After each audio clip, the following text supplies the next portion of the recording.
Olá, boa noite. O Realidade em Pauta de hoje é sobre um assunto, um transtorno de saúde que ainda enfrenta muito preconceito, o autismo.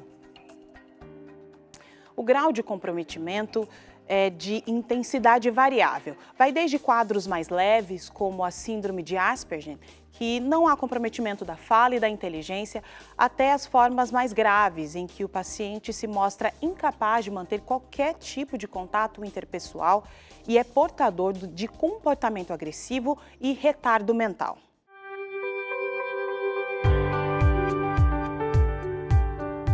A vida tem alguns momentos que a gente gostaria que durassem para sempre, né? Quem é mãe ou pai sabe bem disso. Afinal de contas, olhar nos olhinhos de um bebê, acompanhar os primeiros passos e as primeiras palavras parece mesmo surreal. Mas às vezes as primeiras palavras levam mais tempo para serem balbuciadas. Ainda na amamentação, o bebê não olha nos olhos da mãe, apresenta inquietação e choro contínuo e pode também aparentar surdez. Esses são os primeiros sinais de um quadro de autismo. Eles aparecem ainda nos primeiros meses de vida, mas normalmente são identificados só entre 1 ano e meio e 3 anos de idade. É quando os pais normalmente procuram ajuda. A fonoaudióloga Camila Gaspar explica como é feito esse primeiro atendimento a uma criança com os sintomas do problema. Primeiro a gente faz uma avaliação para ver como que está esse desenvolvimento de linguagem. Muitas crianças com autismo são de bom funcionamento, então ela tem uma interação um pouco melhor do que outras, então a gente consegue intervir de uma outra forma. Agora, crianças que têm uma dificuldade maior de linguagem, pouca interação, pouco contato visual, a gente tem que intervir de outras formas. Muitas vezes a gente precisa usar uma comunicação alternativa por meio de figuras, por uma terapia estruturada, utilizando até o método ABAC, que é a análise do comportamento. Então a gente depende do desenvolvimento daquela criança que a gente vai usar alguma técnica específica. Paulo Campos é pai de um pequeno autista. O auxiliar de produção conta que o filho tinha entre 2 e 3 aninhos quando ele e a esposa começaram a observar alguns comportamentos peculiares no menino. Separar as bolinhas da piscina de bolinhas por cor. Ordenar os carrinhos por tamanho, por cor, por nome. Então tudo para ele era muito certinho. Essa condição também é conhecida como transtorno do espectro autista, ou simplesmente TEA. O problema, que é mais comum em meninos do que em meninas, afeta principalmente a comunicação, a adaptação e capacidade de aprendizado da criança. Na maioria dos casos, a gente nem consegue identificar uma criança com autismo. Isso porque o desenvolvimento físico é normal, mas algumas características ajudam a definir um autista. Ele normalmente não interage socialmente, tem dificuldades de demonstrar afeto, se comunicar através da linguagem ou lidar com jogos simbólicos. Também não se sente confortável em mudar a rotina ou olhar nos olhos. Além disso, apresenta um padrão de comportamento restritivo e movimentos repetitivos. Mas não é assim em todos os casos, porque o grau de comprometimento do autismo pode ser mais leve, mantendo a fala e a inteligência normais. Esses quadros do problema são conhecidos como Asperger. Aliás, alguns apresentam até características de genialidade em alguma área de conhecimento. Imagine que a luz cause desconforto aos olhos e que alguns barulhos incomodem bastante. Parece complicado, né? Mas a gente veio contar a história do Júlio para mostrar que, apesar das dificuldades, o autismo tem muito que ensinar. Ele é o xodó do paizão Paulo, que ainda se impressiona ao falar do domínio que o filho tem com línguas estrangeiras, desde os 3 aninhos de idade. Eu chegava em casa com ele da escola, e ele pegava a letrinha de EVA e chegava para mim: papai, what letter is this? E mostrava a letrinha de EVA. Eu respondia em inglês para ele: this letter is tal. E ele: não, papai, é tal. E ele falava e me respondia em alemão. Ele me perguntava em inglês, eu respondia em inglês.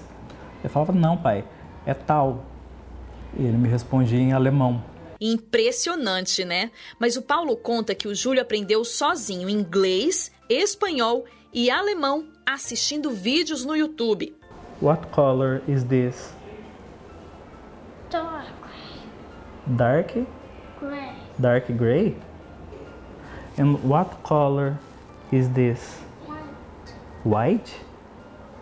And what color is this? Orange. Orange? Uno, Uno? dos, tres, cuatro, cinco, seis, siete, ocho, nueve, 10. Pois é, mas em casos mais graves do autismo, o quadro é bem diferente. O paciente pode, inclusive, apresentar comportamento agressivo, tornando necessário o uso de equipamentos para própria proteção. O psiquiatra Norton Kitanishi revela quais são os fatores que contribuem para o desenvolvimento do autismo. Até o momento não existe uma causa definida. Existem várias teorias, existem alguns fatores de risco que podem aumentar a chance de uma criança nascer e desenvolver o transtorno. Por exemplo, a idade paterna dos pais, principalmente a do pai, um pouco mais velho na hora de conceber a criança, prematuridade, por exemplo, pode acontecer, mas ainda tem muitas coisas que faltam ser descobertas. Outras teorias sugerem também que as múltiplas causas do autismo envolvem fatores genéticos, infecções como a rubéola durante a gravidez ou o contato excessivo com a poluição. E aqui no estúdio eu recebo a fonoaudióloga Renata Azevedo, que tem 26 anos de experiência com diversos cursos aqui no Brasil e fora, no atendimento ao autista. Inclusive coordena a capacitação de docentes do curso de transtorno do espectro autista, os desafios da inclusão. Boa noite, Renata, seja bem-vinda. Boa noite, eu que agradeço a oportunidade. Você trabalha já há muito tempo, né, com essa inclusão dos pacientes com TEA, essa é a sigla? TEA, transtorno do espectro autista. Isso.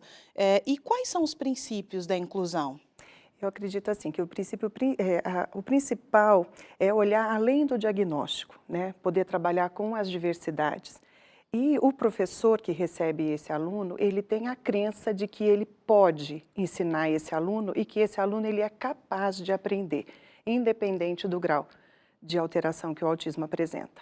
Então, existem questões que podem auxiliar. Então, por exemplo, a adaptação curricular desse aluno, né? O professor poder ter formas diferenciadas desse ensino, né? Pautar nas potencialidades do indivíduo e a formação continuada desse professor, né? Então, é muito importante que esse professor esteja sempre buscando formações continuadas para que ele possa ofertar o melhor para esse aluno. Você já estava já pontuando alguns aspectos que podem ser alterados nesse processo, né? Mas existem mais mudanças que uma escola formal precisa se adaptar para receber este aluno? Então, a partir do momento que você vê o aluno como um indivíduo, né, então aí cada programa para esse aluno, a adaptação curricular necessária, individualizada para cada aluno, né, e aí vai desde você ter que fazer uma adaptação até de um ambiente físico da escola, como por exemplo sinalizadores, placas sinalizadoras.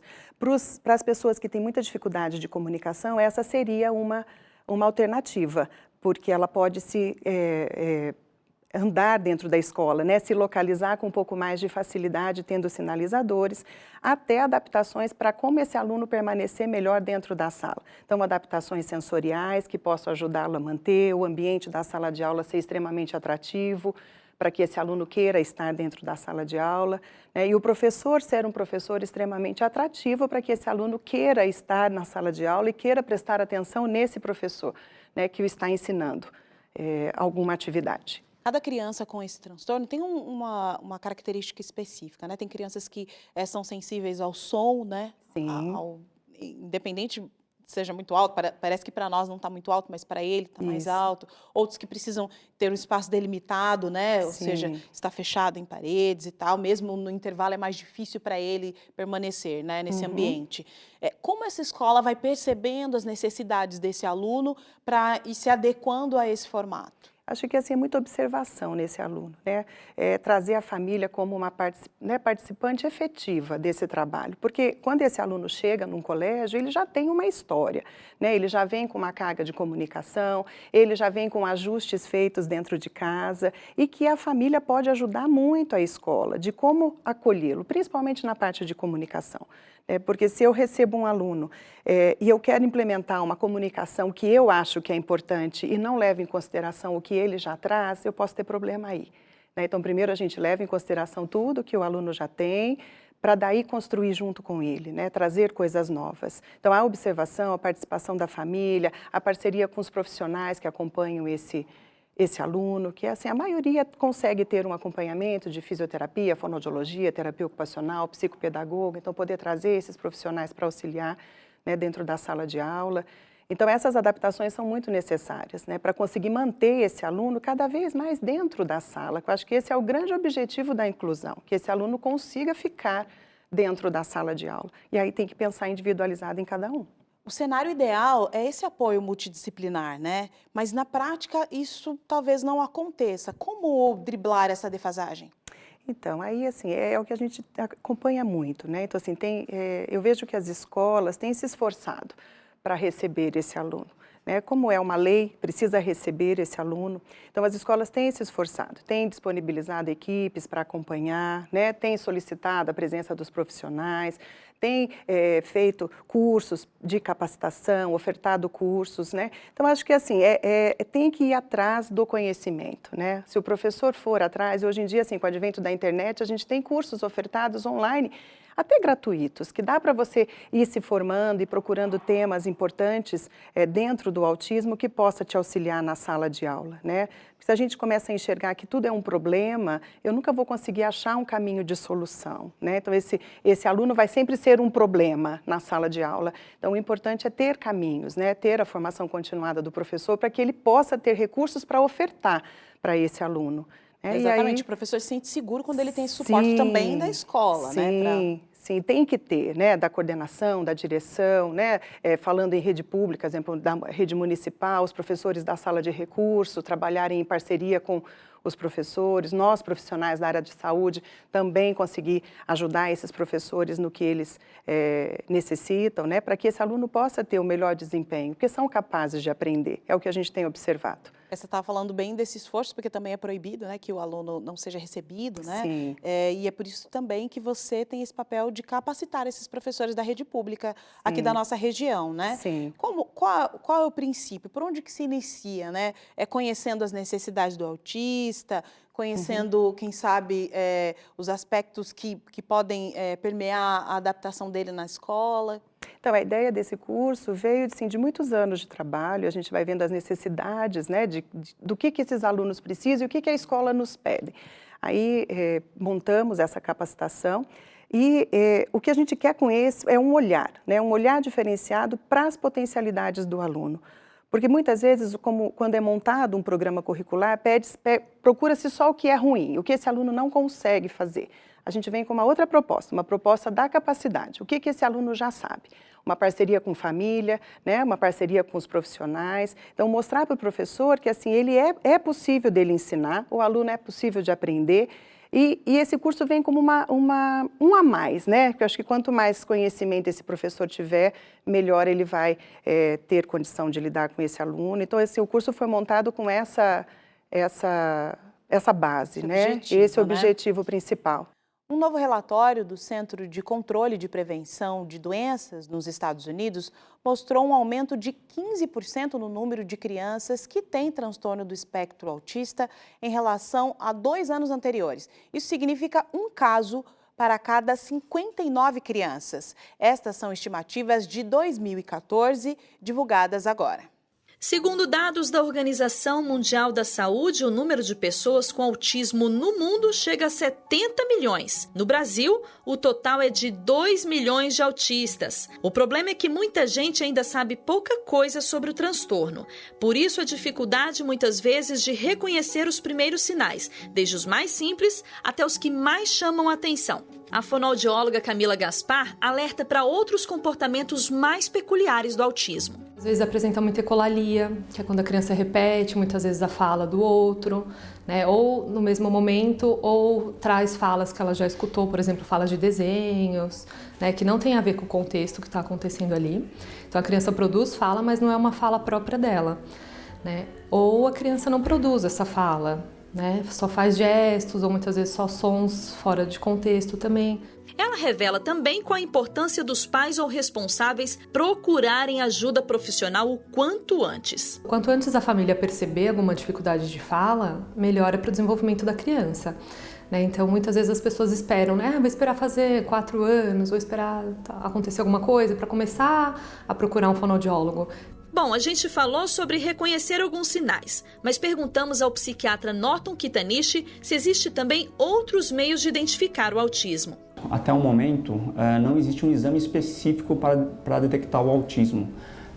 O diagnóstico é feito através da clínica mesmo, os gestados clínicos, conversando com os pais, conversando com a escola, e também realmente avaliando a própria criança. E por falar em avaliação, a psicóloga Rebeca Costa dá uma ótima dica para ajudar os pais a ficarem atentos. Uma coisa muito bacana que existe no nosso SUS é a caderneta de saúde da criança, que lá tem informações de todo o desenvolvimento esperado, inclusive a curva do que demora um pouco mais ou se adianta, mas que está dentro do esperado, e tem aqueles sinais já de alerta, isso está na caderneta. Então, tanto no posto de saúde, até pela internet, tem como os pais baixarem e é uma informação interessante.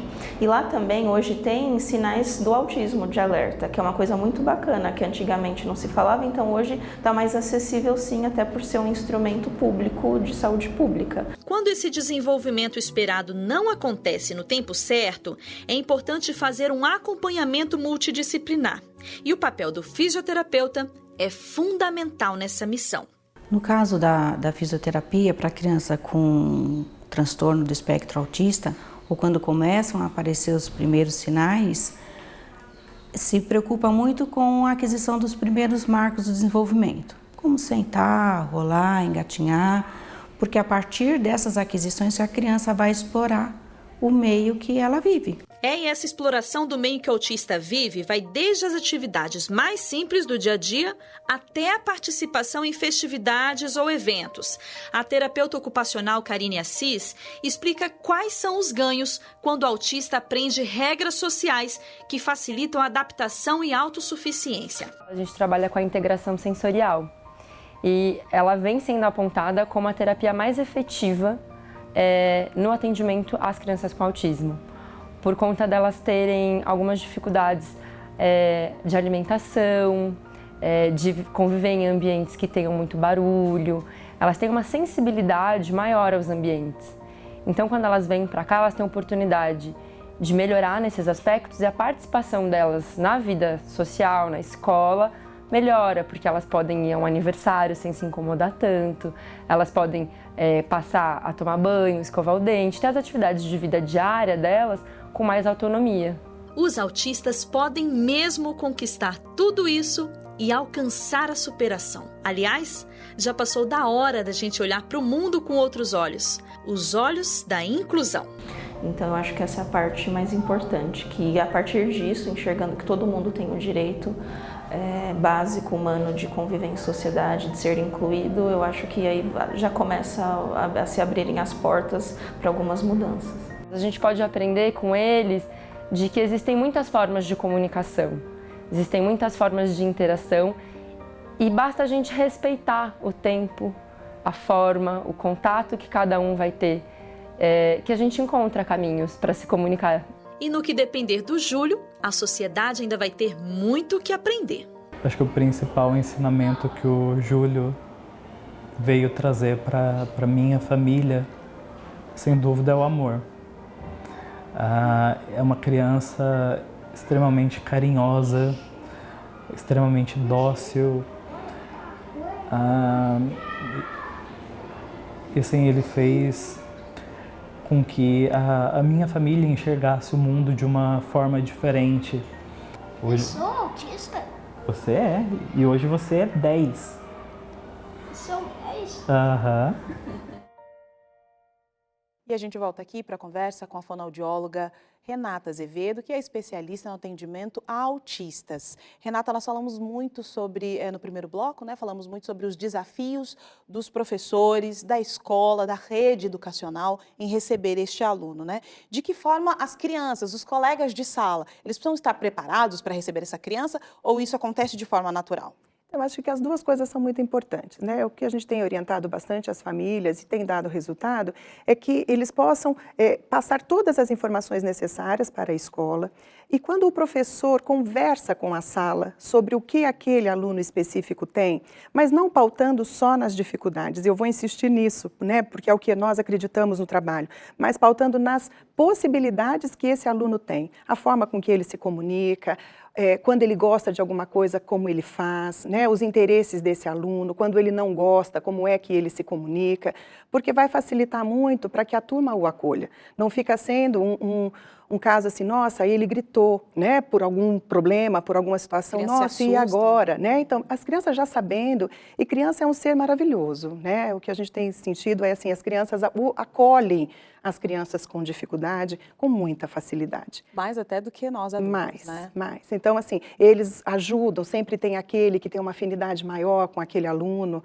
né? Estão ali disponíveis para ajudar. Então, isso é muito importante. Eu acho que essa junção, né, dessas orientações para pais e para as crianças é muito importante. Agora, não precisa ter uma criança com transtorno, né, qualquer tipo deles, né, para iniciar esse processo com as crianças, né? É possível falar sobre esses assuntos na sala de aula antes que você receba ou não um aluno naquele perfil? Sim, até porque toda escola hoje em dia tem crianças incluídas, né? Independente da deficiência que a criança tenha, tem a inclusão.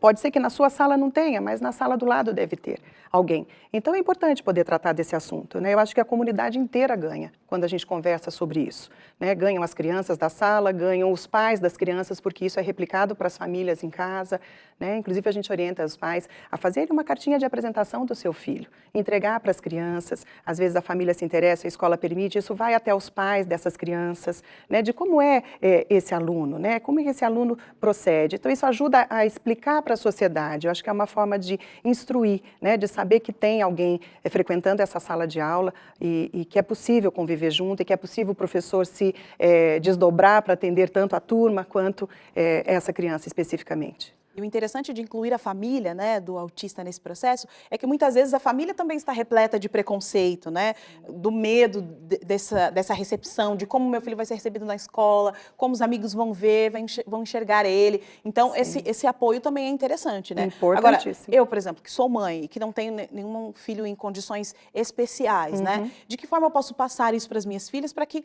caso um dia isso aconteça, elas possam acolher essas crianças de qualquer forma? Acho que na conversa, né? A gente poder conversar com as crianças sobre o diferente, né? Sobre o que é ser diferente. Eu acho que limitações todos nós temos, alguma na vida, né?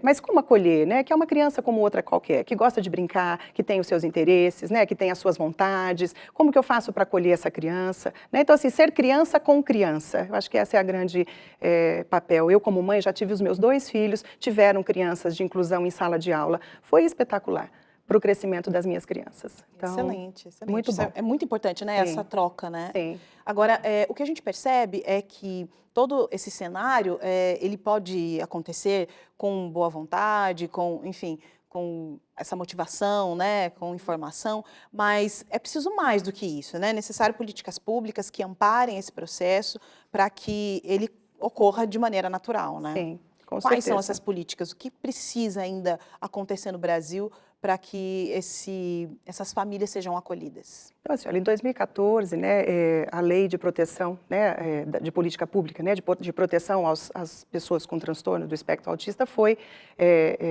vinculada, né, às questões de deficiência. Então, eles passaram a ter as proteções que as pessoas com deficiência têm, né? Então, isso já foi um grande ganho em termos de leis trabalhistas, leis educacionais, né, toda a parte de proteção que é direcionada ao deficiente, o autismo acabou entrando aí, né? Agora eu vejo assim, o aumento de diagnóstico está muito grande, né? Existem muitos diagnósticos mais precoces acontecendo e quanto mais tiver, mais políticas públicas vão ter que existir, né, para isso. Então, assim, tem um caminho longo aí, eu vejo que os pais estão se unindo muito para ir atrás dessas políticas públicas, né? São José tem grupos fortes, Jacareí também tem, de pessoas que se unem e vão atrás do poder público para solicitar as situações para os filhos, né? Esse é o acho nosso que papel, isso é né? Cobrar. muito importante. Ações como essa, né? De divulgar, de poder mostrar que existe o seu lado difícil, mas também tem o seu lado possível dessa criança viver na sociedade. É possível. É possível. Renata, muito obrigada pela nossa conversa e por estar aqui conosco hoje. Eu que agradeço. Muito obrigada. O Realidade em Pauta fica por aqui. Você pode rever esse e outros programas através do nosso site, novotempo.com/jornalismo. Uma boa noite para você. Até o próximo programa.